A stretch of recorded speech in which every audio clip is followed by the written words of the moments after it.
VC নিয়োগপ্রাপ্ত হয়েছে গৌতম বুদ্ধ দাস। উনি ভেটেরিনারির 2 বারের ভিসি ছিলেন। ওনার বিরুদ্ধে অনেক অনিয়ম আছে, যেগুলোর প্রমাণ এভিডেন্স আমাদের কাছে আছে। তিনি আওয়ামী লীগের দোসর বলে আমরা জানি। তিনি তার নিজ দায়িত্বে এখানে ছাত্রলীগের কমিটি আনছিল এবং সাধারণ ছাত্রছাত্রীকে তারা বিভিন্ন ট্যাগ লাগিয়ে বহিষ্কার করে। এসব প্রমাণ আমাদের কাছে আছে বিধায় আমরা এই নতুন ভিসিকে অযৌক্তিক মনে করতেছি। আমরা তাকে ক্যাম্পাসে কোনোভাবে আসতে দিব না।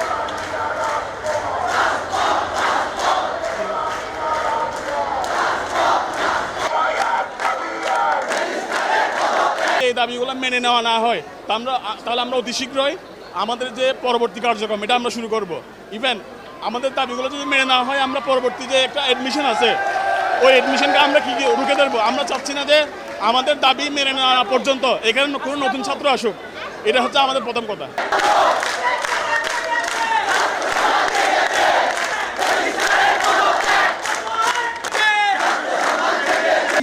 যে বিসিকে নিয়োগ দেওয়া হয়েছে অতি সত্বর তার নিয়োগ বাতিল করতে হবে।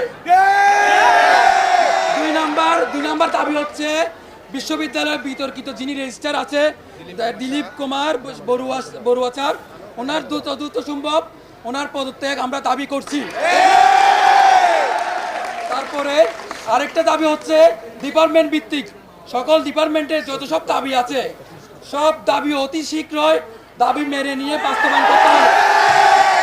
আরেকটা মহামূল্যবান দাবি হচ্ছে আমাদের প্রতিটা ডিপার্টমেন্টে আমরা গত ছাত্র আন্দোলনে সবাই প্রত্যক্ষ পরোক্ষভাবে জড়িত ছিল, তো এবং সবাই যথেষ্ট রাস্তায় ছিল। তো আমরা আহ্বান করব, আমরা দাবি জানাচ্ছি প্রতিটা ডিপার্টমেন্টকে 25% ওয়েবার ঘোষণা করতে হবে।